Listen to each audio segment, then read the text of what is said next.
Right, it's that time of year where everyone starts thinking about the summer holiday, but it's really hard to balance the family budget with the desire to go away, especially when you consider the average package holiday to Spain these days is about £600 a person per week.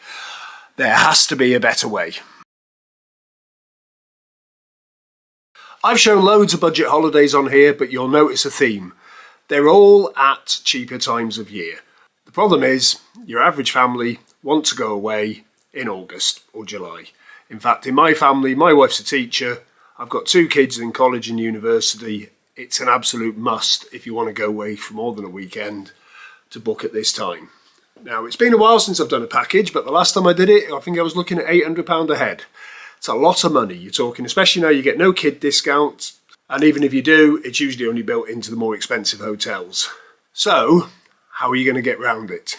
Well, perhaps not go to Spain, you know? Nothing against Spain, but if you get to my age, you've been there a few times already.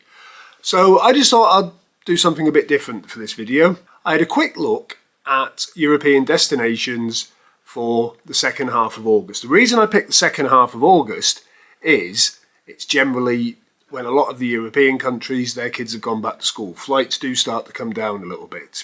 And I couldn't believe it. Prague, 7 nights, £40 each with Wizz Air. That's 160 quid to get you to another country. Prague is really nice in the summer. Temperatures will be in the 30s. Good time to go.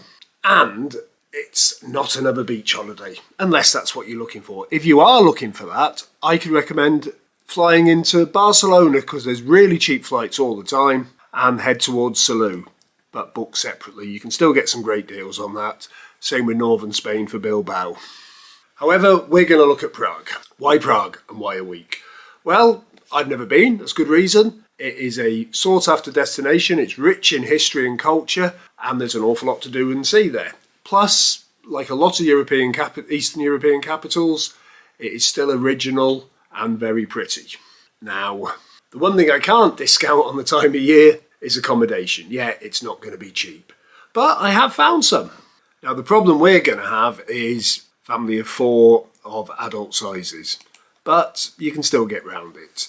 You can either book it as 2 separate rooms, which is sometimes cheaper and opens up a wide choice of hotels, but we found one in the city centre for £430 for 7 nights. It's fairly central, looks nice enough, it looks like a nice old building, and it's within the city centre. However, someone in the group's going to say, but I wanted a beach holiday. We also found a holiday home, which is it's about 7 miles from central Prague, close to a bus stop, but it's got a pool, it's got a bistro, and it's a caravan. Now that comes in at 632. So let's take a look. If you take the 430 option, you add that to your 160, that is 590. That is less than £150 each for a week away in a country that is dirt cheap to eat out in.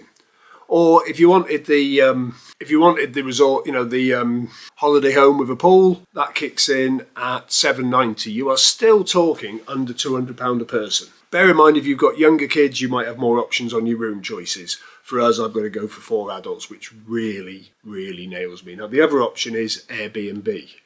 Now, when you're thinking £2,500 to go to Spain as a package, you're down to between £600 and £800 total for a family of 4 here. I personally would lean towards the holiday park and use the money I've saved to hire a car and get out and explore the country. I should imagine it's amazing. So that's my tip for this week, to get your family abroad in the height of summer for less than £1,000. It's a no-brainer. For this and more tips, why not subscribe? I do a video every couple of days. Some of them are rubbish, some of them are great. You decide.